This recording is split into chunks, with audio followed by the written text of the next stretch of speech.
meeting. In the last 24 hours, the suspension of the levy has been described as cheering news, and stakeholders say the president's decision to suspend the 0.5% levy shows that he listens to cries and concerns of Nigerians.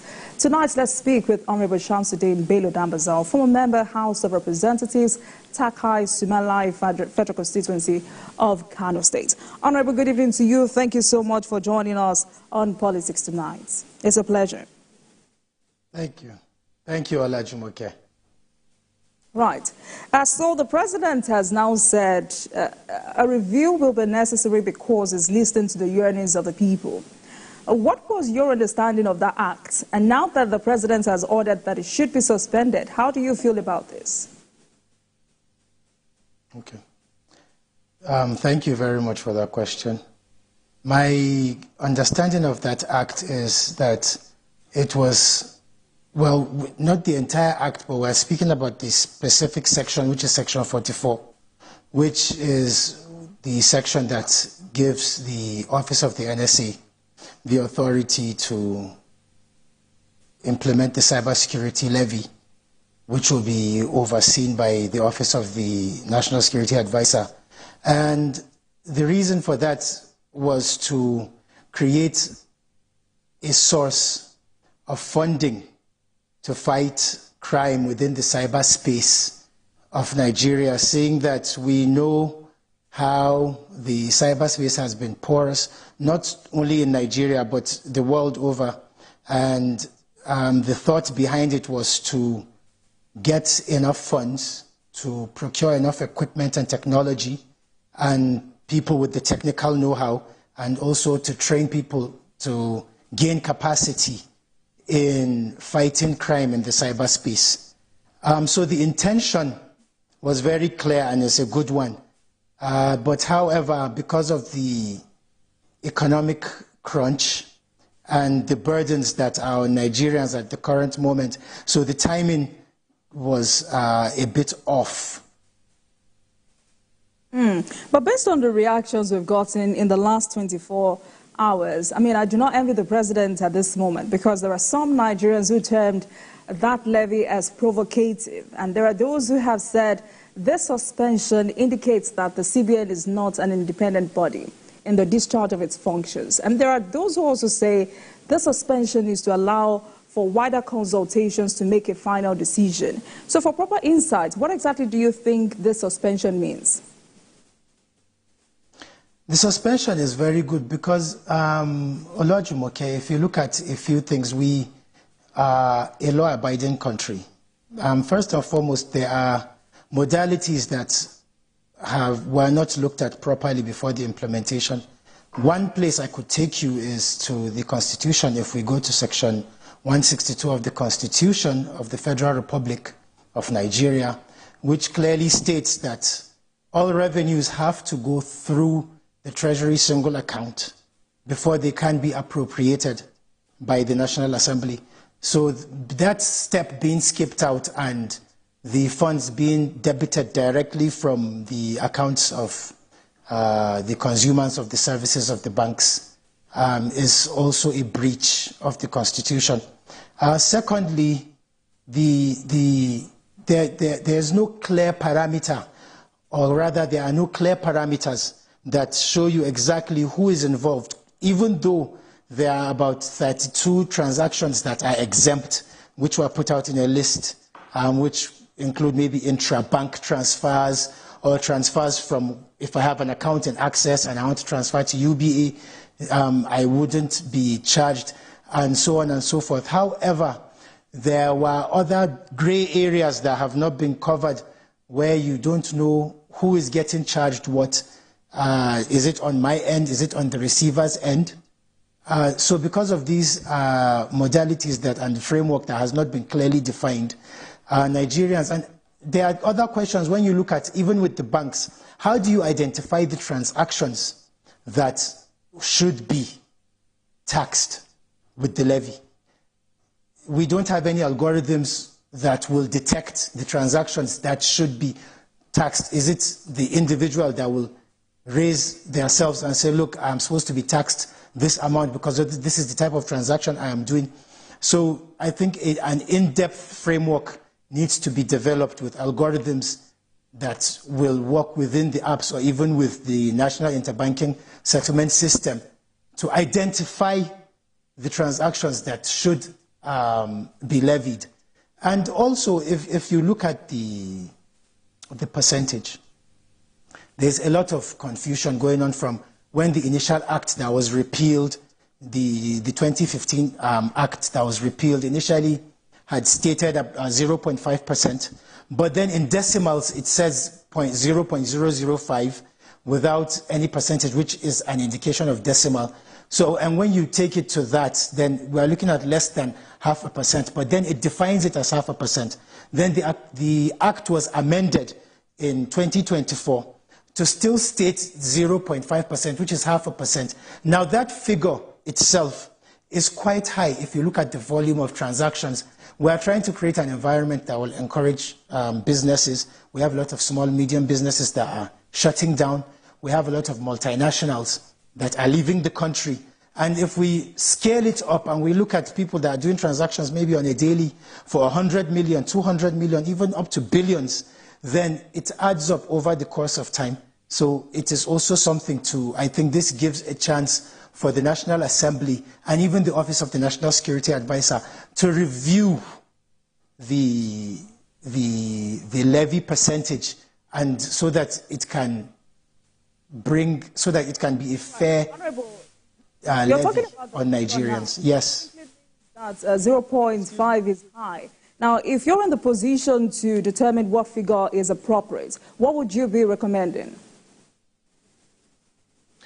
You know, Olajumoke, I would like to throw out a ballpark figure, which would be nice, but we all understand that there are internal mechanisms that are at work, and you have to look at what are the needs versus how do we raise the funds to satisfy these needs.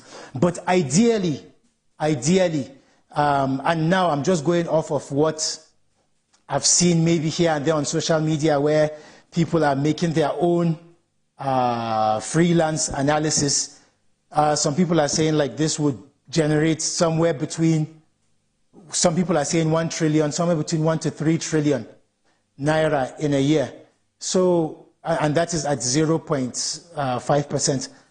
And I would say that maybe the levy should be brought down maybe to half of that or a little under half, maybe 0.0002%. That would be fair, because there are other avenues that we could also look at to raise the funds to take care of the cybersecurity. For example, we have the telcos that they report. So what I've seen is obtainable in other countries is that once you load your credit on your phone, the VAT is taken out directly as you make your calls or when you load the money. Versus what is happening in Nigeria, where you buy the credit, you load, and then we wait for the telcos to report to us what they have decided they've sold. So I think for us to have proper revenue assurance, we need to have a system that does a direct debit. And now this will increase the revenue that we're getting, which I consider the telecoms sector to be part of the cyberspace, since we get data and internet through there. So that will be also another way. And then the ISPs as well. We could also, so we can look at all the various sectors, not just the banks, so that this sector pays such a percentage. And then we look at the telcos, we look at the internet service providers, and other aspects of the communication grid to raise the money to fund the cybersecurity of this country. Modalities around the law not properly dissected or not properly analyzed. So would you say the law in its entirety contradicts itself? Absolutely, Jumoke. Anything that, because we build our laws around the Constitution of the Federal Republic of Nigeria. So anything that is in conflict with any section or any aspect of the Constitution has contravened and has to be reviewed. Absolutely, without a doubt.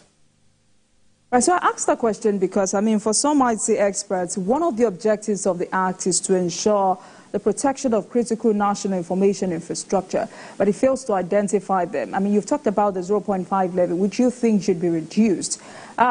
Meanwhile, do you think this is about, I mean, you've talked about the figure, and what is the most appropriate levy at the moment, or rather interpretation and probably application of that section? Can you rephrase your question, please? What do you think is the most appropriate interpretation and probably application of that section? Because there are those who said CBN misinterpreted that law. I think the law was very clear. There was no misinterpretation there. There is some confusion there, absolutely, especially if you refer back to the 2015 one before it was repealed. But then the same thing was copied into Section 44 as Section 44A. So it is not clear. Some people, there's confusion whether it is 0.5% or is it 0.005%, but it was spelled out as 0.5%. So it's 0.5% as far as what was spelled out. But there's some confusion there, definitely. And that needs to be reviewed. I think the National Assembly should take this law back, and there should be some amendments made, especially to that particular section. There should be amendments made to the section so that it clearly states that this is the percentage that is being applied as a levy for the transactions, so that we don't have this back and forth between the National Assembly, between the CBN, and between Nigerians. And to touch on what you said about the CBN and it being autonomous, like I said, everything in this country, we have laws that govern. Now, if anybody should contravene or circumvent a law, then that is a totally different thing. Secondly, we need to understand that the Commander-in-Chief of the Federal Republic of Nigeria is the one in charge of the executive and makes these appointments. And he has a manifesto, he has a plan, he has an agenda. And the purpose of all these other individuals, regardless of what agency you are heading, is for you to play the greater goal, which is going to be utilitarian, to make sure that the Commander-in-Chief achieves the agenda, the goals, and what he has set out in his manifesto. So there is nothing wrong with the Commander-in-Chief even making suggestions to any agency if he sees what is being done there is going against his own goals as Commander-in-Chief. So I think it is wrong for us to say that the CBN lacks autonomy. The autonomy is there. The laws that guide what the CBN can do autonomously are there, and the Commander-in-Chief still has his role to play as executive, influencing and shaping the policies of the government. But talking about the National Assembly, as a lawmaker or as a former lawmaker, don't you think if the Senate had subjected the bill to public hearing, I mean, listening to stakeholders, perhaps we may not be where we are today at this moment, because there are those who have blamed the Senate for the quick passage of the bill. There are those who say there was a bit of hurry on the part of the legislature. Do you agree? Well, can I ask you a question? What you are saying is that there was no public hearing during the amendment? Is that what you are saying? That's the conversation out there. Okay, so if that's the conversation out there, I would say based on this allegation, if there was no public hearing, then there's an issue. Because and that is why you see these kind of things arise, because that is the purpose of the public hearing, so that different interest groups can bring out and raise their concerns so that everybody is carried along and any corrections that have to be made to the law will be made. So if there was indeed no public hearing, that is actually a circumvention because the proper procedure was not followed. So, all right, and quickly, that needs to be revisited. Right, let's look at the nitty-gritty of protecting our cyberspace, which is basically the purpose of government, according to Section 14, subsection 2B of our Constitution. How else can government fund cybersecurity? Because IT experts have said this does not come cheap and definitely needs funding. Yes. So, I want to make an analogy here. So now we have issues in this country where people are bringing in fake drugs, right? And you go to the chemist, you buy fake medication. So does that mean that every time I go to buy medication, because some people are bringing fake drugs, so now the Pharmacists Council of Nigeria will say, okay, I'm going to put a levy on every time you buy medication so I can fight people that are bringing in fake drugs? So now if we try to take that logic and apply it to every sector that might potentially have an issue, the bottom line is that, like you mentioned in Section 14, the government, the primary goal of government, aim of government is to protect the lives and properties. That's the function of Nigerians. And that burden should not be placed directly on Nigerians. The government should be able to fund all its programs and its policies. However, if we have challenges, then communication is very important. Let Nigerians understand why something was being done, and then it should also put into consideration the other burdens that are on Nigerians before deciding on an amount for the levy. So, but yeah, I think that the government should have the sole burden and have creativity on how to raise those funds before going to the people as a last resort. I mean, earlier you talked about porous cyberspace, but I mean, looking back at one of the reasons our cyberspace is still very porous and unregulated, stakeholders have blamed this on weak implementation of the Cybercrime Act. And now that Malam Nuhu Ribadu has directed a full implementation, at this time, how do we get it right? Yes, it's very important. I'm glad that the NSA decided to have a full implementation of this act, which has been sitting in limbo for over 8-9 years.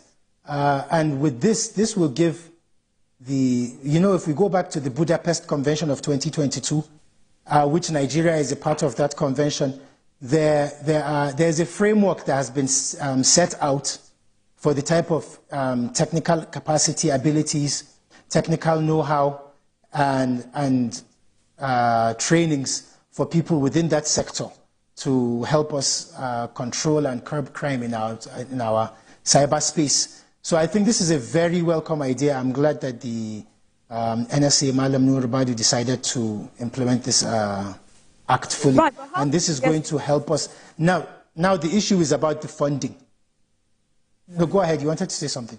Yes, I was asking, my earlier question is, how do we get it right this time? Because looking at the 9-year-old Act, which has some very interesting laws, according to this, hacking the government is a 5-year sentence. Cyber cafes must be registered. For bank employees who commit fraud, for ATM thieves, what happens when government is money stolen from your bank accounts? Organizations must report when they have been breached. Cyber stalking and cyberbullying is a serious crime. According to this act, using other people's name or trademark, banks are expected to refund unauthorized debits.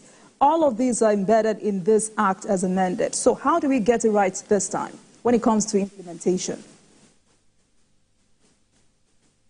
I think the law has to be followed strictly.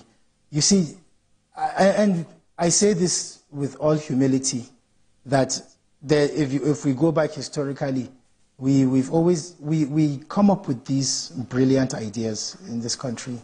We come up with these beautiful laws. We craft them in the best interest of Nigerians. However, there has been a lot of issues with implementation.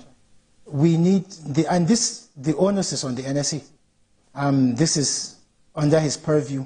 So I believe that if he puts his foot down and makes sure that all aspects of the law are properly implemented and have a proper system, a feedback mechanism or loop that will let him know where there are lapses in the implementation and where they are performing well in the implementation. Now that will help us to get it right this time.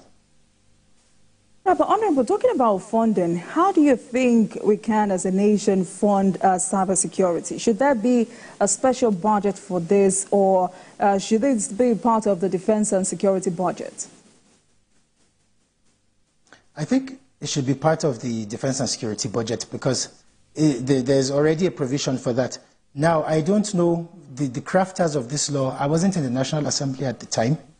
I don't know what the intention was at the time, why it was felt that the burden of funding should be placed on the shoulders of ordinary Nigerians, and not just ordinary Nigerians, just because if we look at it, there's something unfair going on here. Now, it is not only people that are using banking services that are in the cyberspace. There are other people that are in the cyberspace as well. So why does the burden have to fall on people who are using the banking services? So if it is going to be something, then let everyone that is within that cyberspace be also joined into the levy. If not, I think it is very unfair for people there, and it is going to discourage, which we are trying to get mop-up cash into back into the system for electronic transactions. This is going to discourage, especially if you think, if I do a transaction on my phone and I know I'm going to be charged 0.5% of that transaction, and I've transferred 100 million, and I have to do that maybe 10 times in a week, and then I go over the counter as well, and I'm still charged 2%. Now that is going to discourage people from doing bank transactions, and they will start resorting to other means, and that is just bad for the economy on all levels. All right, thank you so much, Honorable. Now let's talk about the new electricity tariff. At the moment, the Nigerian Labour Congress, NLC, says electricity tariff hike will push up inflation, insisting that the recent increase by the Nigerian Electricity Regulatory Commission and distribution companies in the country must be immediately reversed. Organized labor has threatened to shut down the economy. But the federal government on Tuesday pleaded with the organized labor not to truncate the transformation plan on the power sector as it concerns the new tariff regime. The government also stated that more than 95% of members of the organized labor that protested on Monday and picketed the Nigeria Electricity Regulatory Commission and the transmission company headquarters over this hike in electricity tariffs are not affected in the new increase. Let's also remind you that the NERC announced the hike in the electricity tariff for Band A customers at a press briefing in Abuja on April 3rd, revealing that those affected would pay 225 naira per kilowatt hour, up from the previous rate of 68 naira per kilowatt hour. The hike represented a 240% increase. So, Honorable, let me come to you. What do you make of this new move by NERC? Is this what we need at the moment? Because on the other hand, organized labor has also threatened to shut down the Nigerian economy. Do we need a shutdown of the economy at this point as well? Well, Jumoke, the NERC was created, I think, in 2005 with the Electricity Act of 2005, and then I think it was amended in 2023. And if you go into that act in section 32, of that act, it clearly states that the purpose of the NERC is to make sure that Nigerians have good service, quality service, that they pay fair prices, and to make sure that overall there is satisfaction within the power sector. Has the NERC done that with this? I would say no, because first and foremost, there are grievances from Nigerians. When we look at what Nigerians are paying, first and foremost, if we go back to what the consumers of electricity in the United States are paying, they are paying about 140 naira per kilowatt hour. If we go to China is paying about 91 naira per kilowatt hour. India is paying, I can't remember the exact figure, but somewhere around 100 and something naira when you convert what they're paying per kilowatt hour. And everybody pays the same thing across the board. That's one. Secondly, in Nigeria, we have this issue of low voltage. So you give us low voltage, right? And then you are still charging us 225 naira per kilowatt hour for the low voltage that you are supplying to my house. Then another issue is that this 225, we have Band A, Band B, Band C, Band E, Band D, and Band E. Now, the contract is that you will get supplied a minimum of 20 hours per day. And then the distribution companies charge you that amount. So what happens when they supply you less than that amount in the contract? Is there going to be a backward review? Are there going to be credits added to you? Is this even good for the economy? Things are hard enough as it is. We are facing a lot of... I thought that maybe the best thing that could have been done, which I'm still suggesting, is since we've removed the subsidy from the petrol, which is good, some of that money that was freed up. Now, the issue with the petrol subsidy was that the product was being sold, and then these marketers, some of them wouldn't bring the product, or when they bring it, they take it to neighboring countries like Cameroon, Niger, Chad, Togo, and sell them. Right, so the minister says if we do not remove subsidy, we may be in trouble in future. Do you agree? Subsidy for electricity? Absolutely. Yes, well, yes and no, because at the point that Nigerians are, we cannot use copy and paste policies, or just because maybe a certain organization says do this way. We need to look at what works for us as a country as well. Even if they give us suggestions, we need to tweak them to fit our needs. So I believe that some of that money that was taken from the petrol subsidy could be used to subsidize electricity, not all of it. Even if it's 25% of that money that we're saving from removing petrol subsidy, we could put that into electricity just to ease the lives of Nigerians and businesses as well. Do you understand? And then some of that money can also be given as soft loans to these distribution companies where they pay back installmentally to expand on the infrastructure, since we're having an issue of distribution in this country, as we all know. So I think what the minister is saying, on one hand, is good, but if we look at it on the other hand, for what will bring some kind of immediate ease for Nigerians at this moment, I think that the subsidy should be channeled into electricity, because that cannot be put on a tanker and taken across the border. You know, when you put subsidy into electricity for Nigerians, it is going straight into the homes of Nigerians.